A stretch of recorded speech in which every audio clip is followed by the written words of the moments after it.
valeur immobilière présente au CAC 40, Unibail Rodamco Westfield?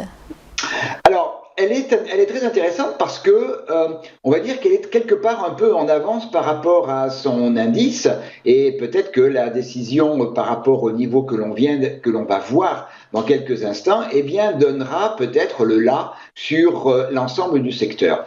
Là, j'ai un graphique en bougie quotidienne. On retrouve le rebond qui avait démarré au mois d'octobre sur l'indice, et là, on avait trouvé un support aux alentours de 40 euros. On est remonté quand même jusqu'à 62 euros. Il y a également une oblique baissière sur Unibail Rodamco, et c'est elle qui, comme pour l'indice, a arrêté la progression des cours. Bon, on avait quand même progressé de plus de 50%, ce qui est loin d'être négligeable. Et puis, eh bien évidemment, au contact avec l'oblique baissière, on repart dans la tendance initiale, la tendance baissière. On fait un premier support à 45, on rebondit sur 52, et là, on est un peu à la croisée des chemins. Alors, première possibilité, ce niveau de 45, qui a été, il y a quelques jours, cassé, et qui pouvait donner l'impression de démarrer une nouvelle jambe de baisse, eh bien finalement, on est en train de le reprendre. Et à l'ouverture ce matin, on est autour de la clôture d'hier. Donc ce niveau de 45 euros, eh bien pour l'instant, il tient, et c'est là que tout va se jouer.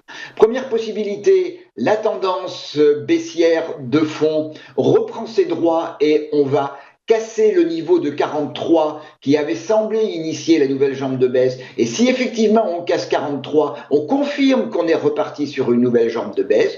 Et puis, et comme j'aime bien dans ces cas-là, je regarde les retracements de Fibonacci. On a le dernier rebond s'est fait pile poil sur le 38,2.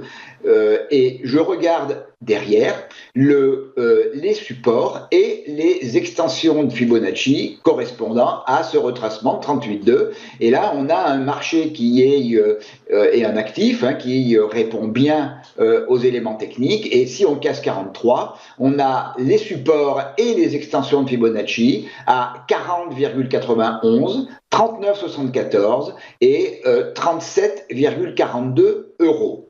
Et là, de la même manière, si on reprenait le niveau de 51,92 euros, qui est également en ce moment le niveau de la moyenne mobile 200, donc la moyenne de long terme, si on reprenait en clôture quotidienne, on clôturait au-dessus de 52 euros, eh bien le mouvement baissier qui a été initié début février, lui serait invalidé, et puis on repartirait en direction du gap qui a été ouvert au mois de mars, autour de 57 euros, et peut-être derrière un nouveau contact avec l'oblique baissière. Donc tout va se jouer sur 45 vers le haut et 43 pour une nouvelle jambe de baisse.